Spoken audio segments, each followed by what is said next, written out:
Para 2023, Simões, nessa atual configuração de elenco do Atlético, você acredita que o Hulk pode voltar a ser novamente o grande nome do Galo e do Brasil? Como o Hulk deve ser utilizado pelo Galo nesse novo comando, novo momento técnico do Atlético, Alexandre?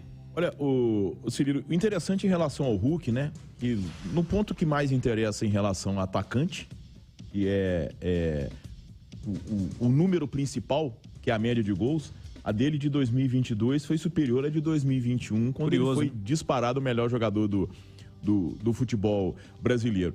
Mas eu acho que a questão do Hulk, o 2023 surge para ele, e ele é muito competitivo, até como um desafio. Tá? Porque o rendimento dele de 2022 não é que tenha sido ruim, eu acho que não só os números provam isso, mesmo com as atuações dele, mas o Hulk, a gente percebe que é um cara que se cuida muito fisicamente, tá? E eu acho que o desafio do Hulk é, neste 2023, mostrar que ele ainda está fisicamente apto para ser aquele jogador de 2021. Entendeu? Até pela questão da idade. Então, a gente não tem dúvida da entrega do Hulk e da qualidade do Hulk, né? Ele fez diferença e eu acho que tem um ponto muito interessante, talvez até o Edu possa falar sobre isso, porque a gente tinha o contato com o Hulk muito dele jogando na seleção brasileira, né? O Hulk, ele jogou no Porto, mas o Hulk, ele não tinha uma penetração no futebol brasileiro muito forte pelos clubes que ele defendeu. E a imagem que a gente tinha muito do Hulk, ou pelo menos o torcedor, ou até parte da mídia, quando ele defendia a seleção brasileira, era de um jogador de força.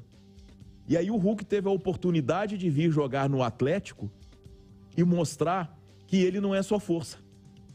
Que ele é um jogador que, claro, tem muita força, mas é um jogador de técnica, que sabe jogar futebol, que sabe fazer gol de cavadinha, que sabe driblar, que sabe dar uma assistência, que sabe fazer um pivô. Então, é interessante como que essa experiência no futebol brasileiro deu a chance ao Hulk de se mostrar para o torcedor brasileiro, eu acho que de uma maneira que ele nunca tinha sido visto. A gente era leigo em relação ao Hulk. Eu era leigo. Eu não conhecia esse Hulk que eu fiquei conhecendo a partir do momento que ele chegou ao Atlético.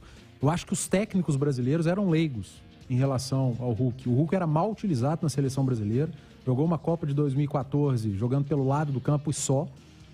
Quando ele chegou ao Atlético, ele deu uma entrevista naquela rusga que teve com o Cuca, e depois a gente ficou sabendo que o Cuca também pensava o Hulk como um jogador de apenas força. Apenas aquele cara da direita que puxa pro meio e bate de pro gol. O Cuca pouco achava inteligente, que era isso. né? Um cara forte, pouco inteligente. Então, nós sabíamos pouco a respeito do Hulk por ignorância nossa e também pelo futebol russo, talvez, não ter uma penetração tão grande aqui. O Futebol Clube do Porto não está entre aqueles gigantes que sempre chegam nas nossas televisões para a gente acompanhar. Geralmente a gente gosta de assistir jogo do Liverpool, do Real Madrid, do Barcelona.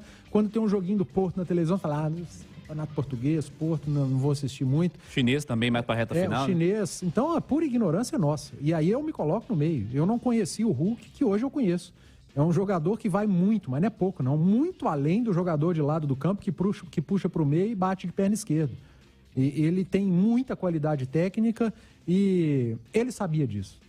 Ele sabia disso e foi demonstrando aos poucos com a camisa do Atlético, virou o principal jogador do futebol brasileiro na temporada de 2021.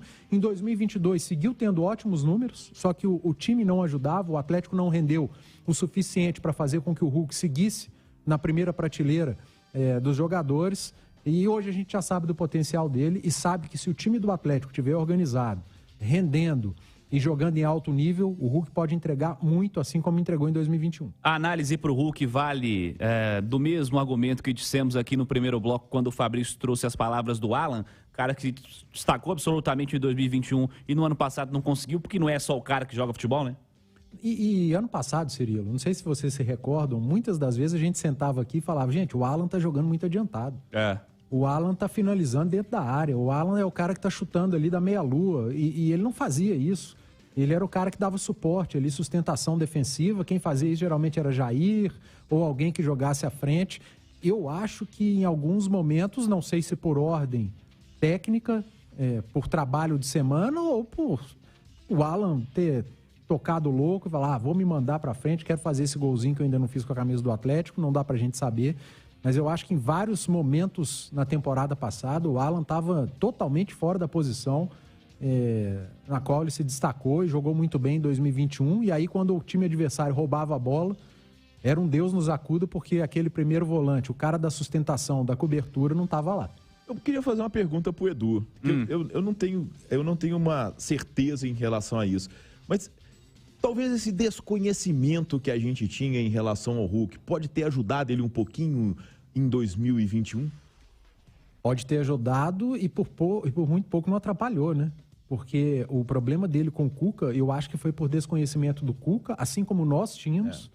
E ainda bem que alguém foi lá e apaziguou. O Sérgio Coelho, o presidente, foi muito importante nessa reaproximação de Hulk e Cuca. Você imagina se tem uma briga ali, o Cuca era muito grande. O Hulk não tinha esse tamanho ainda. O Cuca era o técnico campeão da Libertadores, do Atlético, estava voltando. Numa briga externada entre Cuca e Hulk, o Hulk fazendo um início ruim de Campeonato Mineiro, eu acho que boa parte da opinião pública ficaria do lado do treinador. E poderia ter atrapalhado muito essa falta de conhecimento. Agora, isso, além da questão, né? Eu acho que tem um lado do Hulk também que precisa ser muito valorizado. Por quê? Porque o Hulk chegou, sentou no banco do Atlético, a gente vai se recordar, foi aquele jogo, foi contra o América de Cali. No comecinho da temporada. Foi na Libertadores do Mineirão, um jogo difícil pro Galo, que ele entra e faz os 2 gols. Né?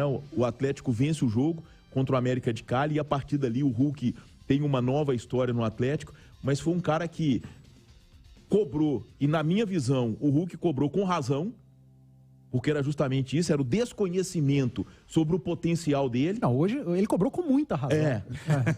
Porque o tempo disse. E, apesar disso, ele mostrou muita humildade e muito senso de grupo. Porque ele sentou no banco do Atlético, ele ficou no banco de reservas e ele conquistou o espaço dele em campo. Então, foi uma coisa interessante. A polêmica morreu rápido. E morreu rápido porque os dois lados quiseram que ela morresse. E o Hulk era um cara também já muito grande por tudo que ele representa na chegada dele no Atlético. E morreu rápido, e aí a informação, porque o presidente Sérgio Coelho, ele atuou muito bem ali nos bastidores. Certeza do Caetano, logo no começo da história. Então a turma soube agir bem, porque, imagina. É uma briga de Hulk e Hulk. O Hulk brigou com o Cuca, ele tá saindo do Atlético. A história talvez, aliás, a história seria completamente diferente. Uma liderança, além de tudo, uma liderança técnica importante, um grande personagem que mantém o Atlético por essa temporada e que sem dúvida será fundamental para um 2023 que possa ser vitorioso na cidade do Galo.